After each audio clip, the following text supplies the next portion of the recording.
I found Anthony Bourdain's AO3 tag. I read every fanfic here, I crunched the numbers, and I'm excited to share what I found. I've always wanted to see writers plug Anthony Bourdain as a character into different scenarios, the same way writers are comfortable using Abraham Lincoln or the ghost of Orson Welles in their story and having fun exploring their ideals through fiction. However, we may be a few decades away from metamorphosizing Anthony Bourdain into a character, because people are still hurt over his passing. But he had a strong personality and a very interesting life. As he told The New Yorker in 2017, I travel around the world, eat a lot of shit, and basically do what the fuck I want. End quote. We're definitely some time away until we get Tony added to the fake cast, but until then, we can enjoy his real person fiction, or RPF tag, on Archive of our own. So in the spirit of Anthony Bourdain, I'm venturing into the unknown, I'm going into this with an open mind, and I'm going to give every fanfic here a read and share my thoughts. If I skip one, it's either because it was not a written fanfic or Anthony Bourdain was not in the story. At the end, we'll examine what these stories tell us about our relationship to celebrities, how we process grief, and the nature of fiction.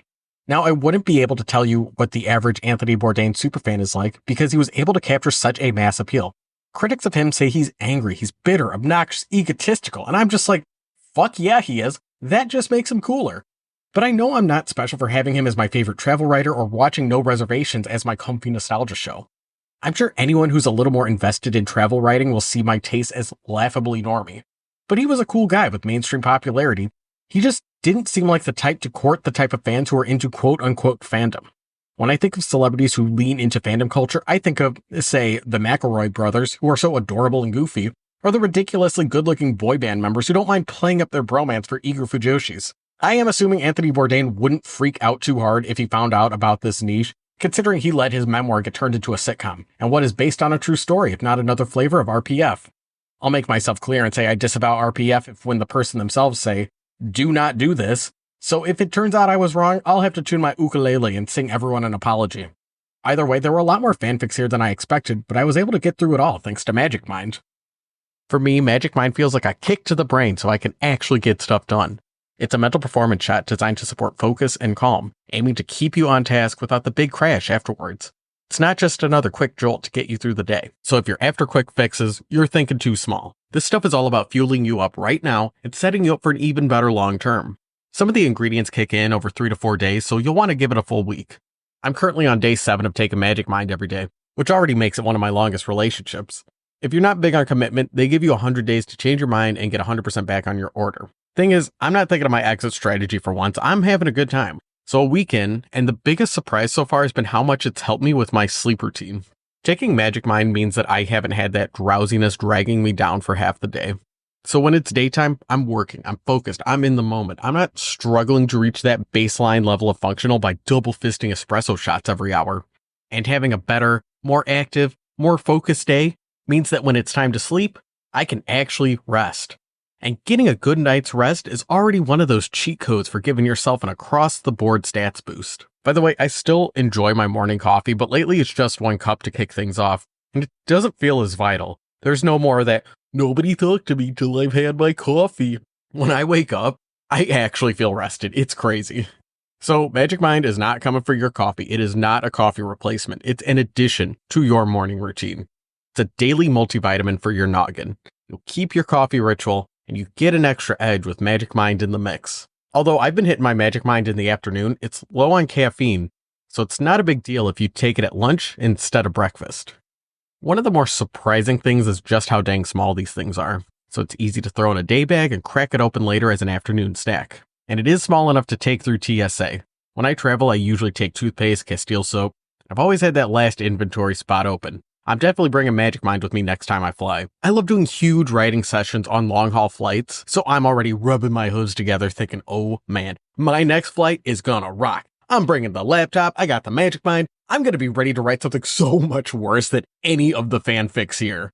And let me tell you about the taste, because I love it. Closest I could compare it to is like a mint matcha, but it doesn't have that earthy, grassy taste you usually get with matcha, and the mint isn't too strong.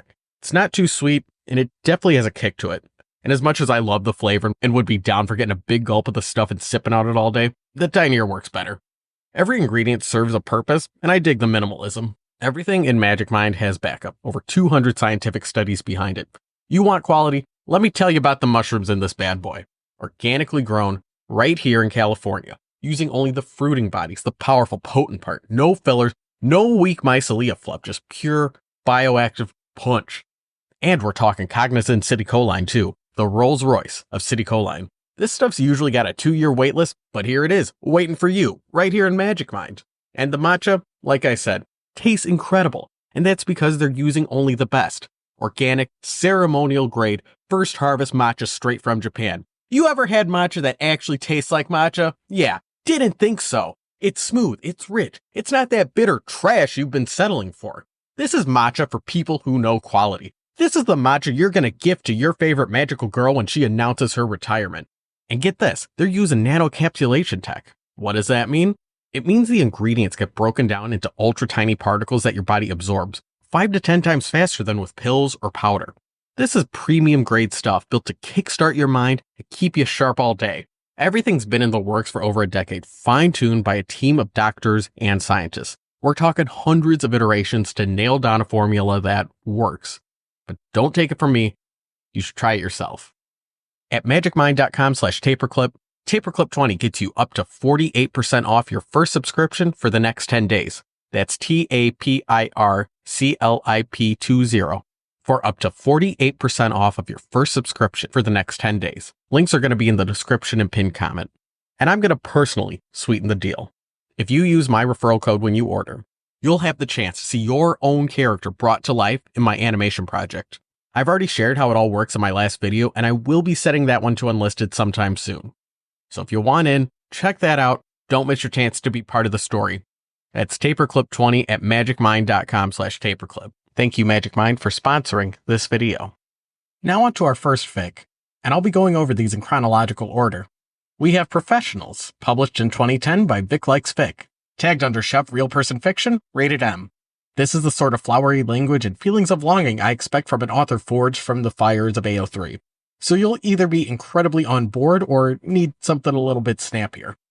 This had the vibe of someone who loves poetry, loves playing with language, so I was happy to see this author's account is still active. Nothing really remarkable happens here. Curtis Duffy is working in the kitchen after hours. He catches Anthony Bourdain and Grant Achatz getting cozy. Curtis imagines all kinds of yaoi fun, but with that twinge of longing. Like I said, it's more about the vibes. I think it's interesting that the first Anthony Bourdain fanfic published on AO3 is solidly real person fiction, and everyone here is an actual chef from the world of fine dining. Also, I haven't watched The Bear, but apparently Curtis Duffy and Grant Achatz have self-insert characters on that, so look dude, this fanfic, way ahead of its time. Sorry the commentary's sparse on this one, the story itself was pretty short. Next we have No Reservations Narnia, published in 2010 by Ito Nohana.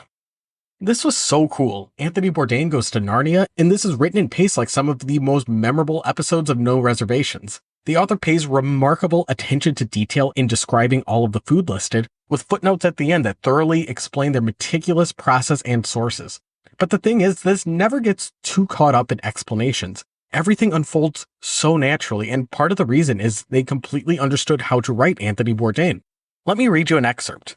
I take a sip of the liquid in the mug. It has no scent or taste and is slightly oily on the tongue, with an aftertaste hinting at green herbs and brine. Then an industrial refrigerator falls on my head, accompanied by a gas main explosion. If I wasn't a veteran of 1,000 hangovers from vile concoctions like dirty schoolgirls and even, God help me, slippery nipples, Bailey's Irish Cream and Sambuca in 2 lethal layers, I might have keeled over on the spot. As it is, it's a moment before I can speak. What the hell am I drinking? I gasp. And if it's the same stuff that's in your mugs, why aren't you all dancing on the table? Or under it? Terra Vita, says Weedwell, mud of life. It's triple distilled from mud potatoes with an infusion of duckweed and water cabbage. Too much of it, though no one knows how much, will make you go blind. I'm not surprised you don't like it. I want to contradict her, but like is much too mild of a word for this stuff. So is dislike. It's terrifying and tempting, like your very first line of coke laid out on a mirror, or a woman who says yes while you're still getting up the nerve to ask her. I take another sip. The second time is easier, but then, isn't it always? End quote. Man, those last few lines were killer. I was trying to think back like, has this ever come up in any of Tony's books and we're looking at an incredibly clever literary pastiche? Or does this writer naturally understand Anthony Bourdain well enough to craft the perfect sentence in his style? I'm going to guess the second, but either way, I loved it. This also had the perfect amount of whimsy. I'm not big on the fantasy genre. If we define it in its broadest terms possible, the fantasy author I've read the most is Reki Kawahara. Whimsical British fantasy doesn't really click with me, so I haven't read Chronicles of Narnia. I don't know if a fan of that series would snap along to this a little harder, nodding their heads like, hell yeah, that is how Rapid Cheap and Alderwood would act. That's what I'm talking about. But there is definitely a fantasy element here, so this avoids being a simple Anthony Bourdain goes to London except Tinkerbell is buzzing around in the background. This was such a fun read, so if you're intrigued by the premise, you should give it a try. I know you'll like it. Next, we have 4 outtakes from the desert, none of which really involve food, by Ember or Siegnerd. This was tagged under Queens of the Stone Age RPF and Anthony Bourdain No Reservations RPF, published in 2011. So Josh Homme and Anthony Bourdain are on a road trip. The opening line sets the mood for this fanfic perfectly. It says, "The second I walk in, Tracy and my camera crew trailing behind me, I realize that Pappy and Harriet's is exactly the type of place where you expect to get the shit kicked out of you if you look at someone a second too long, so it's no surprise it's one of Josh's favorite watering holes in the area." End quote. And this tough guy rock and roll attitude is carried through the whole story, but things never get bigger or more outrageous than that. It's a fun, romantic road trip story, and the vibes are immaculate.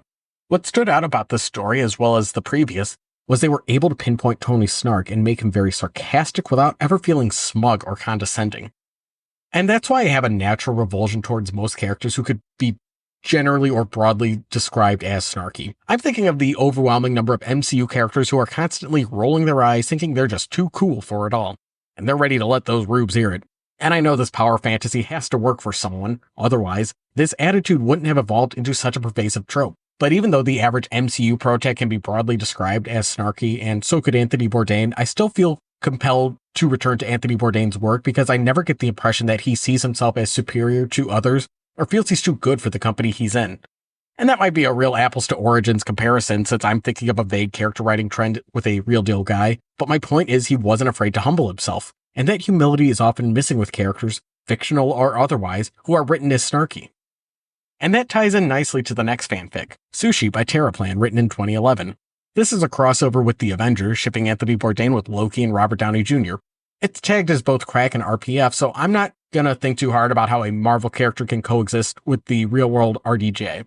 This story gives pretty fast and loose reasons why everyone's hanging out with everyone. There's also a certain snappiness to everyone's dialogue, but it's a bit less concerned with keeping things in character. But you know what? I respect it. This author wanted to see these 3 have fun, so they escalate to spicy pretty quickly. If these 3 are in your arsenal of celebrity crushes, you'll have a good time here. Next up is another Marvel fanfic, 4 People Who Never Fed Steve Rogers a Sandwich, and 2 Who Did, by Misura, published in 2011. This is a unique setup for a story. The title gives exactly what it promises. It's a series of short vignettes about people trying and failing to feed Captain America, ending with Anthony Bourdain succeeding. This idea is so unusual and fun and such a good character building exercise. I could see someone taking this premise with their OCs as a way to think deeper about their casual interactions. Can't really comment much deeper than that since I'm not in the Marvel fandom, but this was decently fun. But the next story is easily my favorite of the bunch. The Proposition by Sleek It, a crossover between Anthony Bourdain and NBC's Hannibal. The narrative is set up with a very clever framing device. It's told as a journalist interviewing Anthony Bourdain at a bar about his dinner with Hannibal Lecter. I cannot stress enough how much I love this. The conversation feels so natural. It's exactly how a meeting between Anthony Bourdain and Hannibal would unfold. I'll throw on screen my favorite exchange that happens early in the story, so the last half of the fic can remain a surprise when you go to read it. And the subject matter alone is fascinating. Please, show me my favorite celebrity chef interacting with a cannibal. This also had such a solid conclusion. It felt just like the way Anthony Bourdain would tie up an essay on the subject. So not only did this have a good understanding of his overall cadence and speaking style, it gave me that sense of, in this fanfics universe, that Tony is going to write something incredible about this experience. We also hear plenty of his moral quandaries about cannibalism, the buildup, and it also touches on one of the most fun parts of NBC's Hannibal. We're treated to the indulgence and opulence. I saw this author, Sleek It, only wrote one other fanfic, didn't leak any socials on their profile. I hope they're out there writing their original stories under another pen name. This was unbelievably creative and fun. Please, Sleek It, please, if you're listening, please do not stop writing. This was such a gift. This was the story I sent my friends while I was in the middle of writing the script, urging them to read it. I would absolutely love to see what else Sleek It could come up with. Next is The Showers in Trinidad, published by My Strange Fiction in 2017. The summary tells us, Anthony Bourdain is on a vacation in Trinidad and meets a friendly stranger. Yes, this is one of the increasingly few AO3 fanfics that gives us a summary instead of trying to set the mood with a quote or a song lyric. This was very cute, easygoing chicklet about Anthony Bourdain having a meet cute with an ordinary woman in Trinidad. This is the kind of thing you could rewrite to be OCs and rework as original fiction, because this premise would make for a pleasant beach read. I wish this continued. It was so fun. I also love that the biggest point of conflict is the girls saying that Tony, quote unquote, sold out, and he takes this personally.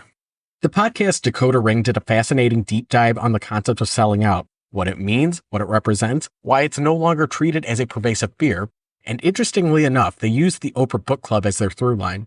I won't spoil the overarching plot thread about Oprah on the off chance you do listen to it. It's a pretty fascinating piece of cultural journalism. This is one of my favorite podcasts, and I especially love this episode because I never personally understood that anxiety over selling out, but selling out was a huge deal for Gen Xers.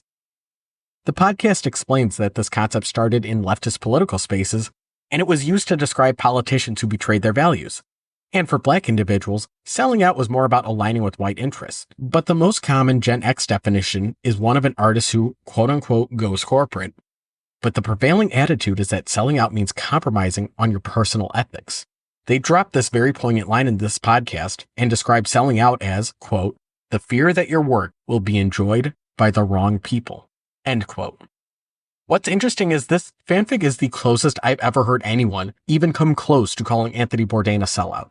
And it's something the protagonist does to playfully ruffle his feathers. And the vibe is very cute and flirty after Tony insists that he's not a sellout. He proves it by being her plus one to a party.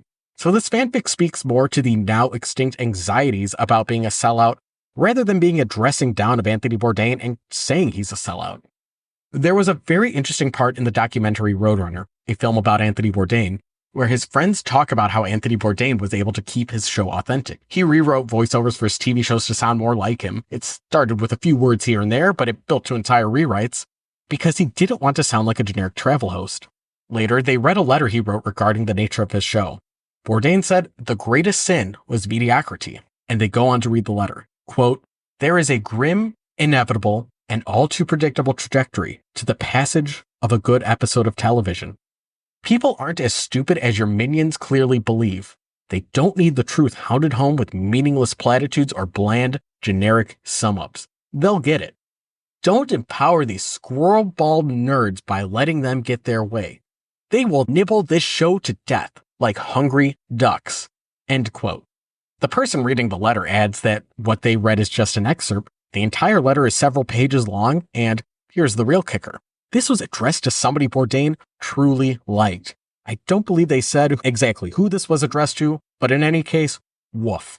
These bits of the documentary were especially interesting. I always assumed Anthony Bourdain was just so naturally charismatic and the Travel Channel just set him loose and let him do what he wanted. There was also an interesting scene early in the documentary that shows being in front of the camera was something he had to learn how to do. Still, I never consider how he'd push back or work to make his show into a more authentic experience. And this might be kind of a leap, but I'm reminded of Steven Universe. Rebecca Sugar threatened to quit her own TV show if they didn't show Ruby and Sapphire getting married. And ever since that story broke, I've had an unbelievable amount of respect for her as a creator. Imagine if instead, years after Steven Universe ended, what if Rebecca Sugar shared at Comic-Con how much she wishes she could have shown a Garnet wedding, but was pressured out of it by the network executives? It'd be hard to blame her for that, especially since getting your own show on Cartoon Network is such a huge goal and dream. And everyone knows creative sacrifices are made for the sake of product.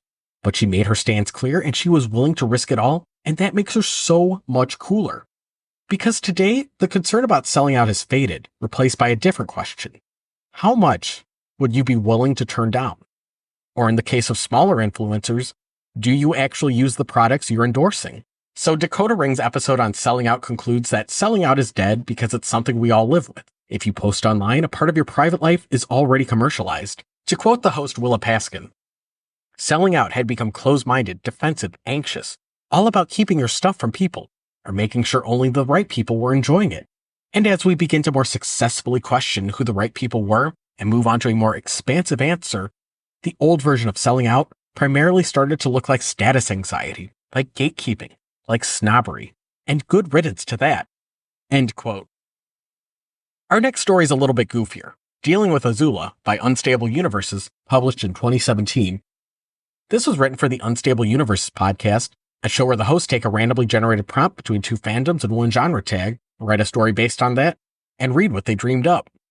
On their most recent episode, published in 2019, one of the hosts say that they hope their listeners would send their own fanfics to read, but they never do. Oh.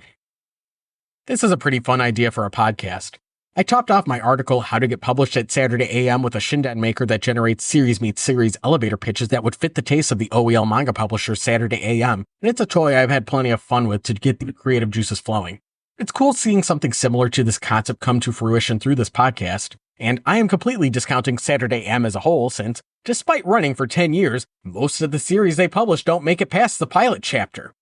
They sign on new artists every year and perpetually dangle the carrot of, ooh, maybe someday your manga dreams will come true.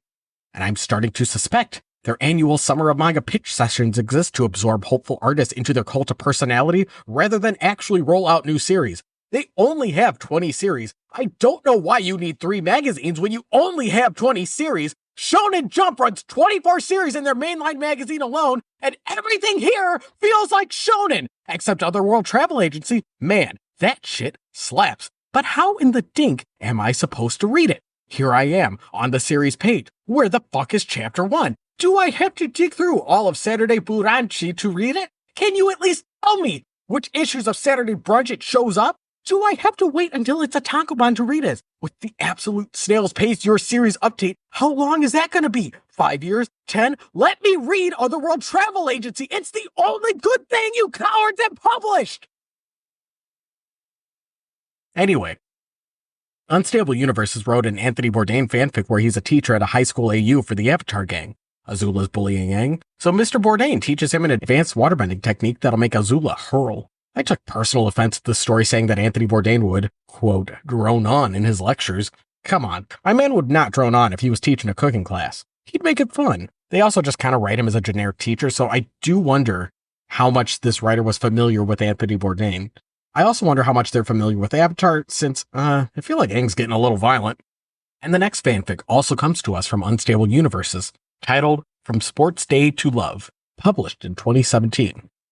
The description reads, the new transfer student has his eyes on Zuko, but they will never be able to be together unless he proves himself. Luckily, Sports Day is right around the corner, and a gold medal is just the thing to make Zuko's father proud. End quote. This was hilarious.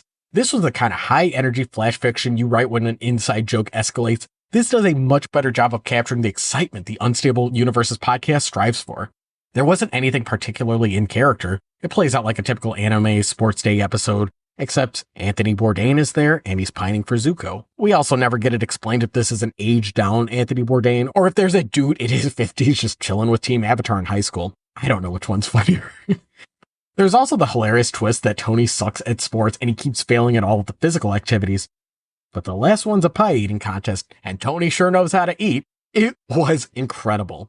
They also have Aang uses airbending to help force feed Anthony Bourdain, and man, you know, when you watch a cartoon and there's a silly scene that gets a little too specific, and you start wondering, is this the author's thinly disguised fetish?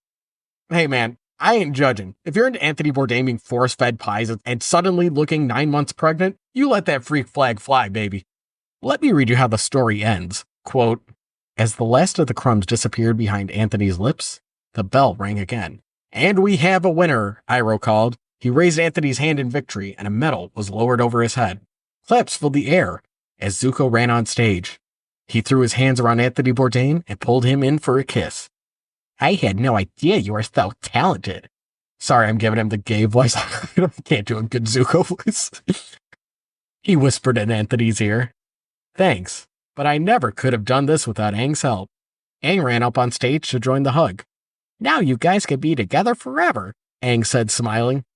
Yeah, I'll keep that passion burning, haha, Zuko responded. End quote. This was beautiful, dude. Just the concept of Zuko and Tony being boyfriends is hilarious. I wish we could have seen more of that.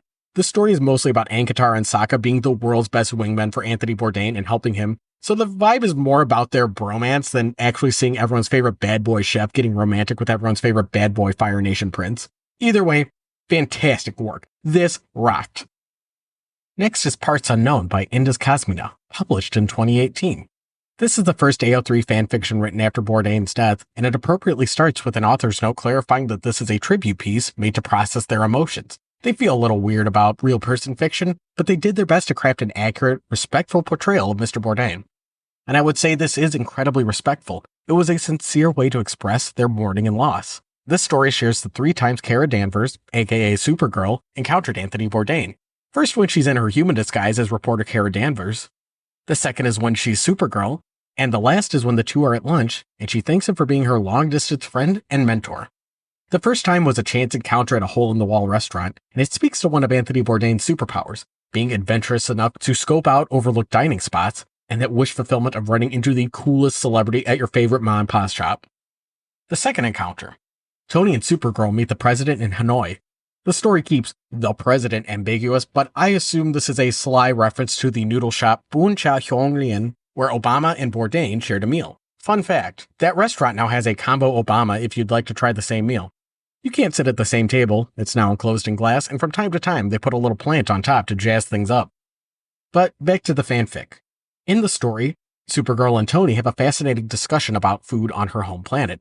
It's an intriguing scenario, a fictionalized Anthony Bourdain who explores human cultures for a living, talking with an alien who's also immersing herself in human culture. And the final section of the fanfic memorializes Tony. It says, "She'll think about this lunch a lot in the coming months, once Anthony is gone. In the photo that she eventually memorizes, Tony is his usual self, somehow relaxed, but frantic, present in the moment, but mind already knee-deep and miles away in the next project. Over barbecue shawarma in the park, he tells them as much as he can about his filming schedule for the upcoming season, and how excited he is to go to places like Armenia, Bhutan, and Berlin. Those places, those people, they're part of this long legacy of weathering all of this calamity, all of this bullshit. The rise and fall of empires, whole populations there forever, and then suddenly just violently not. And the food is that common lineage. It's that thing left standing. These people are worlds apart, but they're also really not. They have that brutality in common. But there's also so much beauty." End quote. This was a very touching, thoughtful tribute. This author definitely accomplished what they set out to do. Next up are 2 fanfics with almost the same title, Parts Unknown Behor and Parts Unknown Asgard. Both are by Fresne, written for Masca. And I'm grouping these together because they have a similar tone and style and both mostly deliver on the same premise. In one, Anthony Bourdain visits Star Trek Deep Space Nine, and in the other, he visits Asgard, as described in the Marvel movies. This was also the most Anthony Bourdain has sounded like a Marvel character, and it's more about thinking through these big, wacky scenarios. These 2 are probably the most skippable if you're not in their specific fandom, but I can appreciate what they're going for. This author also included fictional in-universe commercials between chapters, which was a fun, creative touch. My favorite part was the opener for Chapter 7 of the Asgard episode. It goes, "Bourdain sits with a cup of mead, talking to a dark-haired woman, identified by a white label as Lady Sif. Bourdain, let's get this out of the way. No, I did not ask if Loki cut off her hair. I did not ask about her relationship with Thor, given they are married in mythology. I also did not attempt to outdrink her." End quote. I know if you're into big, wacky sci-fi adventures, this is going to really click for you. Or, this might be kind of a strange comparison, but I was reminded of Japanese tabletop game replay books. If that sounds like your speed, you should check this out. Anyway, on to our next pick, Agonizing Mercy by Ivy Peregrine. This is in that gray area of original fiction. In the author's notes, they were very clear that this character is directly inspired by Anthony Bourdain. But to avoid some of the stickiness that comes with RPF, they renamed it to Vito Hale, author of best-selling book The Punk Chef Reveals All, and star of the TV show The Vagabond Guest. And this is the closest to what I was imagining in the intro, taking Anthony Bourdain's public persona and transforming him into a character. But this absolutely nails Tony's personality here. Let me read you how this starts. The top 1% of the world's economic elite truly see themselves as a different species than the rest of us lowly taxpayers. They have different rules for when they break a law, for instance, as long as their lawyers remember to argue for an acute case of affluenza clogging their client's mind. They have a different definition of the phrase hell on earth. For most of us, that would be homelessness or jail. For the super rich, they'd use that to describe a suburban Holiday Inn Express with a noisy ice machine and a scratchy duvet. No VIP perks anywhere. We have different thrills when eating out. For us unwashed proletariat, We're happy to, depending on our level of disposable income, either just not do the dishes or, on a spendier night, be entertained by a charming atmosphere and staff. With enough money on payday, we might even be delighted by varieties of food that we don't know how to cook for ourselves. Those pedestrian perks of eating at a restaurant aren't enough for the people of means, as one anti-tax think tank insists the super rich should be called. This super sophisticated group needs more. They need to know that they have indulged in something that the rest of us don't have access to. They need to do things so decadent that they have to hide their face from God. I present, dear readers, the Ortolan bunting. It is a dish of kings and beheaded French aristocracy, so decadent and sinful that its consumers really did exactly that. End quote. And from there, things are rolling. Vito Hale hears of an exclusive dish, and he's going to try it. It's not a spoiler, it's in the tags, but there is a micro-macro vor element here. There's a very gripping build-up and tension fitting for a psychological horror. When we reach the dinner scene, we see Vito Hale intensely debating the ethics in his mind, carefully considering his next move. It's incredibly intriguing, especially since its author, right out of the gate, establishes that uniquely Bourdain mindset and being very cognizant of his political leanings. I'm not into vor, but this was a very engaging read. This was a very close second place for my favorite story of this bunch because it delivered on the psychological horror so perfectly. I saw that IB does self-publish original fiction, so if they're up for me reviewing their original stuff, I'd be more than happy to. This was such a unique story, I'd love to check out more of their work. Next up, we have the Anthony Bourdain fanfics by Gene Wilder-Kinney. I'll group these two together for the sake of flow since a lot of these same points apply to both. They're both shipping Anthony Bourdain with Keith Olbermann. One's a mafia boss AU, and the other's a more straightforward first date story. And this was pretty cool. I never thought of shipping these two, but hey, they got a similar flavor, and I respect this author for making their OTP come true. This is also part of the appeal of fanfiction as a whole, being introduced to crazy ideas that would have otherwise never entered your mind. I mean, if I had to write a yaoi celebrity fanfic for Mr. Bourdain, I'd probably go with the rivals to lovers trope and ship him with Guy Fieri. But nah, Keith Olbermann is a way better ship if you take your yaoi seriously. You won't find anything too deep here, just a pleasant blanket of feel-good romance, and sometimes that is what you need. It was incredibly cute, and I hope this author continues with their passion for old man yaoi. Next up, we have A Pirate's Life for Me by Firecat. This is a crossover with Our Flag Means Death, a story where, after Tony convinced the Travel Channel to buy a time machine, goes to the golden age of the pirates. I'll be real, this was a slower read for me, probably because I don't know anything about Our Flag Means Death. At least with the Marvel and DC fanfics, I have enough secondhand knowledge I could more or less nod along and roll with the punches. But this was a little trickier, but I do still dig the vibe. I love the concept of plugging Anthony Bourdain into different historical scenarios. It also seems a lot trickier to write about, but this author gave it an honest shot. It felt a little more tuned to Our Flag Means Death than being an exploration of history, but this fandom does seem like the best vehicle for plugging Tony into the golden age of piracy. I'll also say this is the closest to what I'd want to write as an Anthony Bourdain-inspired story. I've always wanted to do a story that's got the vibe of No Reservations, but set at the height of the Portuguese Empire. I had some trouble thinking through how this would properly address issues of colonization, and I kept getting this lingering sense of, hey, why the fuck am I writing about colonization? It felt very complicated the more I thought about it, so I haven't really touched it since it got rejected from Saturday AM. I pitched it as No Reservations meets Clamps Holic. They liked the pitch, but they said my art wasn't up to snuff. Oh well. I'm sure they'll be happy to see me reapply next year. I can't fathom any reason to think otherwise. In any case, I'm happy that something tangentially related to my idea exists in some capacity. But enough about me. I think the best audience for this are people who are into Your Flag Means Death, and you want to see Tony's patented snark weaving through these characters. And our next fanfic is a crossover with Komi-san Can't Communicate. Komi-san gives catharsis to Bourdain in a hyperslap. Written by Traxxas, published in 2023. I'll read you the description. Komi-san finds an old notebook that Najimi dropped. Meanwhile, someone out there is suffering. Komi-san uses the isekai notebook to find this person, but the environment is not one she expected. End quote. Komi is able to temporarily cross into the afterlife and meet Anthony Bourdain. He gives his reasons for going to France, and he shares a pho recipe with Komi for her to make when she returns to Earth. This works as heartwarming wish fulfillment. What's nice is the story doesn't blame or point fingers regarding Bourdain's death. It gives a very tasteful and very vague, it was too much for him to handle. We also hear the fictionalized Anthony Bourdain express how much he loves and cares for his daughter, and that reassurance is what a lot of people would look for if they had the chance to speak to a departed loved one. That's why everyone cried at the end of Onward. Giving Komi a pho recipe is also particularly heartwarming. It was a way to keep his memory alive in a tangible way. I also find it interesting that Komi, specifically, is the star of the story. I'm so sorry I keep saying this, but I haven't watched the show. but I know it's about a mute girl who's either anxious, autistic, or reincarnated into a high school Otome game as a level 1 grunt without a voice box. Again, sorry, haven't watched it. But her whole deal is she can't spit it out, it's in the title.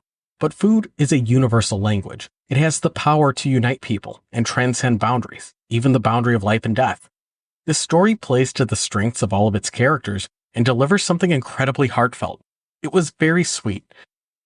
Our final story in the tag, for now, was The Chef's Choice by Ice Ice Baby 12, published in 2024. This is another Marvel crossover, and this was the hardest for me to get through, but again, not a Marvel guy. This author's profile plainly states, comment moderation enabled indefinitely, and they have comments turned off for anyone who isn't registered on AO3, and I'm not, so I assume they don't want me hyping up any nitpicks. Usually an author will have had to run into some shit to resort to something like this.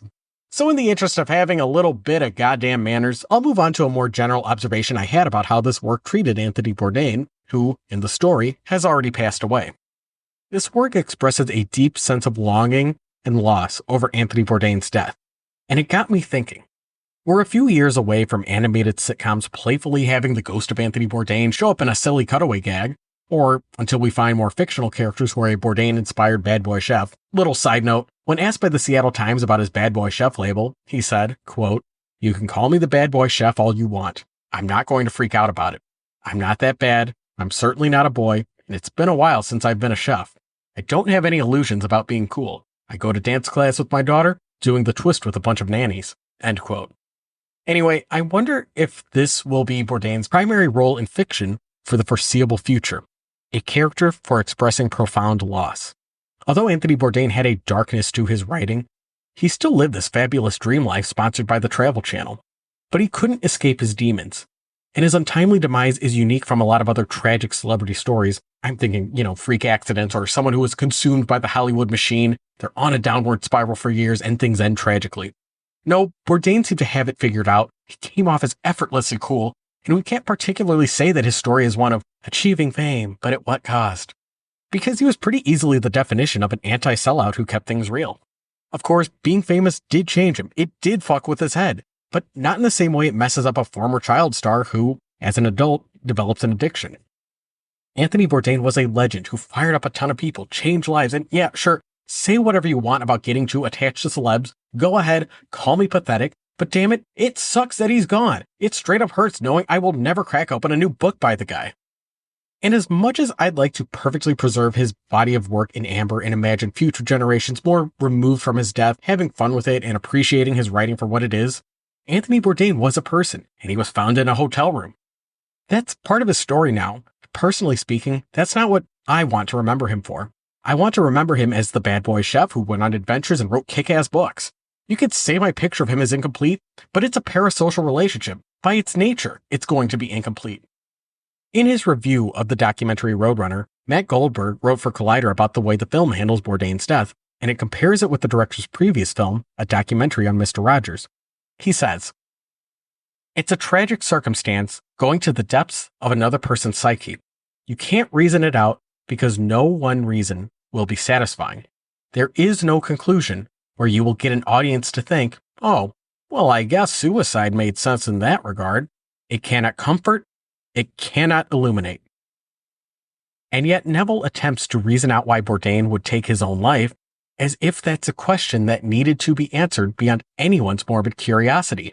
Trying to deconstruct Bourdain's death feels like a misguided attempt to demystify a complicated person whose identity was wrapped up in contradiction. This isn't Fred Rogers where you're offered a through line about the importance of kindness. Won't You Be My Neighbor gave Neville a TV personality he could handle, because Mr. Rogers' Neighborhood was essentially the kindest show starring the kindest man alive, and there wasn't really anything to contradict that in Rogers' life. Bourdain's show didn't offer those easy answers, and at times Roadrunner seems like it's obscuring the nature of the production. Yes, Bourdain shows are about the awesome power of travel, but Roadrunner makes no mention about how these shows are on a production company's dime, and that the experience of a TV host, one who was already famous thanks to the success of a book and a restaurant, is very different from that of the average person who's thinking about going around the world. Neville is constantly forced to take the TV show as an absolute good and work backwards from there, rather than interrogating the nature of a travel TV show. End quote. And as much as I enjoyed Roadrunner, Matt Goldberg makes a great point. You don't get answers for a case like this. It's cruel and it's unfair, but that's how it is. But fiction can give some sense of relief, even if you're not getting answers. It can help you work through things. Being hurt by loss, even if it's a loss you're distant from, that's human. And I'm so grateful we have these creative outlets. And these fanfic writers felt comfortable enough to take that emotional risk and share their work on the internet. And you might love Anthony Bourdain, but this entire concept might make you feel a bit uneasy, since he's not around to give his nod of approval for RPF. The most you can do is kind of guess how he'd feel and keep the work you make or consume respectful. But he was someone who was remarkably open-minded in the most legitimate definition of the term. I want to read a quote from the blog post he made after dining with Obama in Hanoi, since this is something that's really stuck with me, that beautifully summed up his ethos. Quote, "I'm not a journalist or a foreign policy wonk. My politics are my own. I'm proud of the fact that I've had as dining companions over the years everybody from Hezbollah supporters, communist functionaries, anti-Putin activists, cowboys, stoners, Christian militia leaders, feminists, Palestinians, Israeli settlers, to Ted Nugent. You like food and are reasonably nice at the table. You show me hospitality. I will sit down with you and break bread." End quote.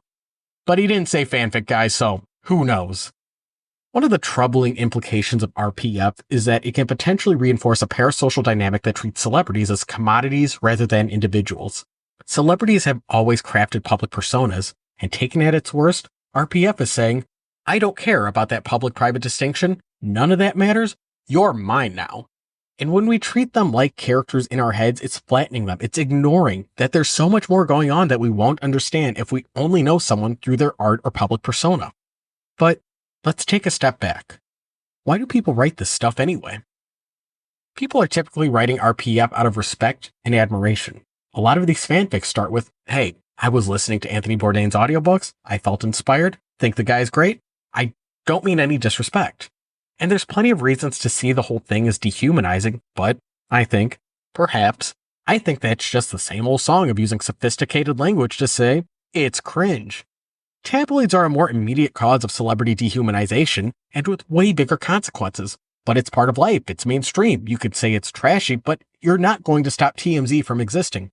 But I know any loser looking for a cheap power trip could start a campaign to pester an RPF author into penning a tearful apology for their work. These fanfic writers aren't after juicy secrets and they aren't looking for trouble. A lot of these had a big everything here is fictional disclaimer, and I trust they're able to compartmentalize the pretend story they wrote and understand it's imaginary.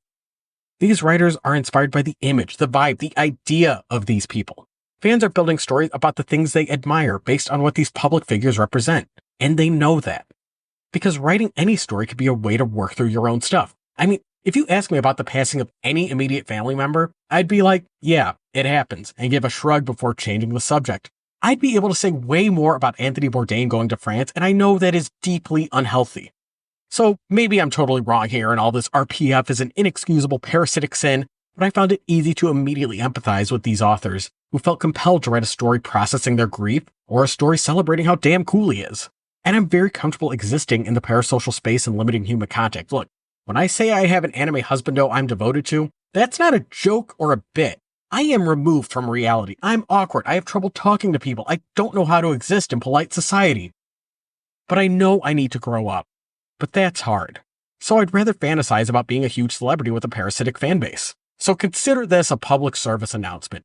Real person fiction is fine. And I will keep saying that until somebody writes one about me.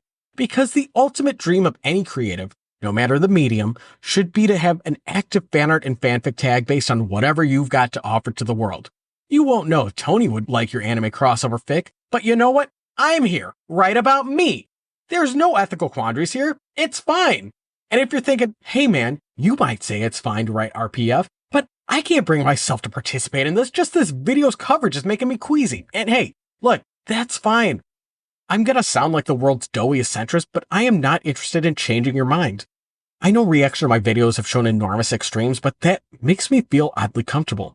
Because that means I can't be summed up so easily, and I'm not interested in playing to the tune of popular opinion.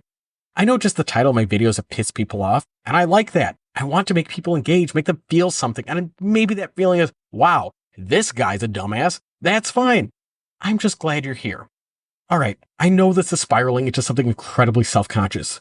My point is, no matter who you are, at magicmind.com/taperclip. Taperclip20 gets you up to 48% off your first subscription for the next 10 days. Let's go! Thank you, Magic Mind, for sponsoring this video.